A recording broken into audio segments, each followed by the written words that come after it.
заседание вдвойне почетно. То, что я скажу, вы все прекрасно это знаете, просто всегда в таких случаях нужно систематизировать вот эти все вопросы. И в первую очередь я хочу оттолкнуться от тезиса сегодняшнего круглого стола. Основные причины возникновения противостояния в мире. Почему так происходит? Можно вдаваться в разные подробности, говорить о каком-то всемирном заговоре, о геополитике, о влиянии и так далее, и так далее. Но в первую очередь давайте взглянем на суть вообще существования государств. Это на их интересы и на их контуры безопасности. Все государства практически разделяют в более-менее схожие контуры безопасности. Контуры, говорю, аспекты, элементы безопасности.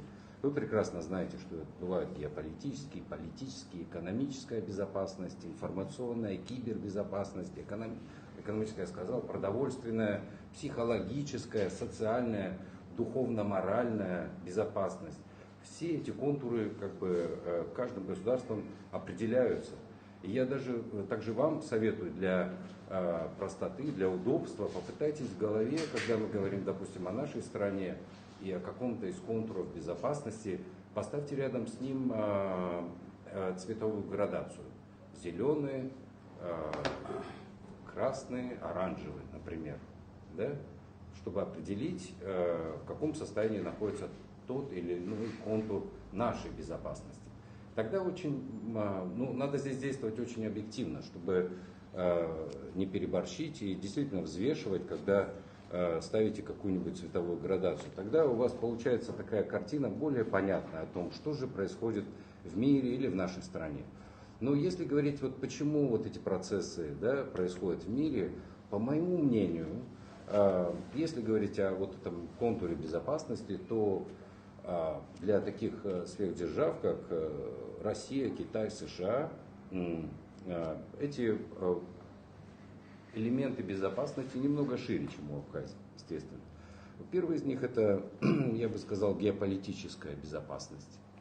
И судя по всему, когда государства прибегают к какой-то агрессивной деятельности, к каким-то агрессивным действиям, в этот момент им угрожают или провоцируют их на такие действия угрозы одному или всем, или каким-то ключевым элементам их безопасности.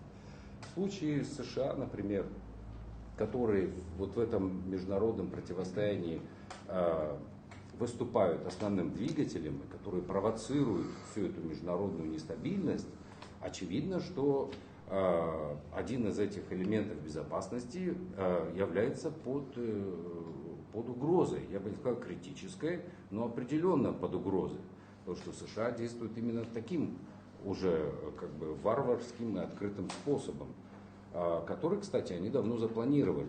Следовательно, это стабильное состояние жить в угрозе, и действовать в США мы можем наблюдать на протяжении уже более 20 лет после того, как они победили, допустим, в холодной войне, стали мировым гегемоном и в начале 2000-х, а в частности после, наверное, все говорят, что это знаковым моментом была речь Владимира Путина в Мюнхене. Якобы с того момента США начали понимать, что возрождающаяся Россия и поднимающийся Китай начинают напрямую угрожать им их геополитической безопасности, которая у США еще и ассоциируется со всеми другими элементами их внутренней безопасности. В случае с тем, что происходит сегодня в мире и почему происходит именно так, и многие эксперты уже об этом говорили, почему такая ожесточенная фаза противостояния началась именно с Россией, именно против России. Очевидно, что давайте снова взглянем на то, что угрожает американцам, каких именно их интересам угрожает Россия и Китай, например. В частности, если посмотреть объективно, Китай вполне или более, чем Россию, угрожает экономической безопасности США. Ее гегемонии как экономического лидера, финансового центра. Следовательно, Китай является первоочередной целью для США. Но Китай в связке с Россией представляет большую угрозу и, как говорится, недоступную, невозможную цель для американцев. Если бы, я считаю, это мое мнение, и многие эксперты, кстати, об этом говорят, если бы Россия представляла для США первоочередную угрозу, то такую же ситуацию, как сегодня противостояние Запада и России, мы бы видели противостояние Запада и Китая. Но, учитывая, как бы у американцев была такая цель, чтобы победить Китай, необходимо нейтрализовать Россию. Поэтому ставки столь высоки. Ну, то, что говорю, все это прекрасно знаете, это уже стало абсолютно очевидным и явным. Что делать нам в этой ситуации? Да? Вот, когда, понятно, идет противоборство великих держав за то, чтобы сохранить их элементы безопасности и так далее, и так далее. Позиция Запада — это полное уничтожение России, как бы истощение России, не уничтожение, скорее всего, истощение России, да? Возвращение России в статус примерно 1991-1993 года, 90-х годов, ранних 90-х, да? Это, естественно, отразится на всех союзниках России и так далее, по плану Запада.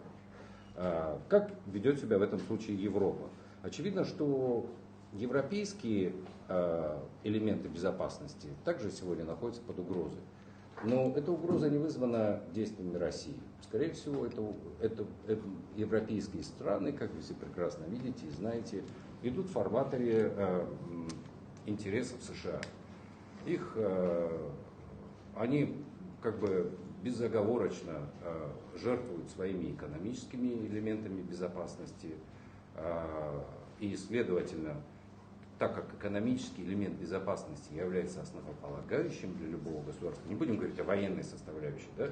В военном плане Европе пока ничего не угрожает, пока Европа не представит России экзистенциальную угрозу существования. В таком случае всему миру будет угрожать уже военная, как говорится, угроза. Но экономическая безопасность является основополагающей. Она тот столб, который помогает держать другие важные элементы: социальную безопасность, продовольственную, духовную безопасность и так далее, и так далее. Вот в этом случае как действовать нам? Как и любому государству, мы должны обеспечивать защиту этих элементов вот нашей безопасности здесь. Вы знаете, многие, если вот сейчас выплеснуть такой вопрос на какую-нибудь дискуссию, мы услышим очень много негатива в этом отношении, что у нас все плохо. Но поверьте, у нас не так все плохо. И я считаю, опять-таки, вы можете поспорить, но я считаю, что самый главный элемент, один из самых главных элементов военной безопасности у нас обеспечена внутри. Конечно, она подвержена, мы не отвечаем за внешние какие-то факторы, но поверьте, как в прошлые годы мы не тратим 60% нашего бюджета на содержание нашей военной составляющей, да, как это было у нас. Теперь мы находимся под защитой нашего союзника Российской Федерации. И вы помните вот эти как бы авантюристские призывы Украины другим странам, там открыть второй фронт и так далее. Это полнейшая безответственность, полнейший авантюризм, на который вообще сама Украина пошла, развязав, спровоцировав эту войну, и теперь они продолжают как бы действовать в этом же поле. И очевидно, что Украина выступает таким тараном Запада, и они не отказываются от этого названия, они с точностью выполняют свою эту роль как тарана. Да? И как нам быть, как нам действовать? Ну, это, конечно, вопрос для вас, для экспертов. И поверьте мне, каждое мнение, которое будет высказано, каждое правильно, каждый имеет под собой основание. Другой вопрос, можно говорить о проблемах. Другой вопрос, как говорить о решениях, да? Какие решения предлагать. В нашем случае мы как маленькая страна, довольно-таки гибкая внутри, гибкой политической системы, мы можем предпринимать различные шаги и очень гибко и оперативно, чтобы решать вот эти многие проблемы. Здесь мы с вами должны быть очень креативными и быть открытыми для таких шагов, которые могут на первый взгляд показаться непопулярными.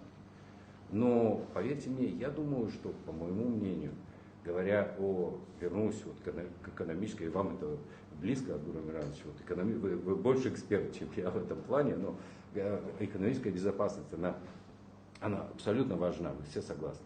И для обеспечения тоже и военной, и других элементов безопасности, я думаю, нам нужно концентрироваться на развитии инфраструктурных проектов, на взаимосвязи региональных торговых путей.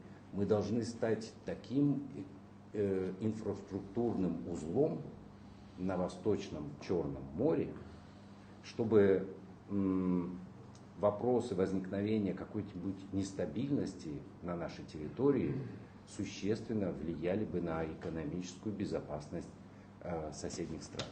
В первую очередь и Турции, Грузии и многих других. Все, спасибо.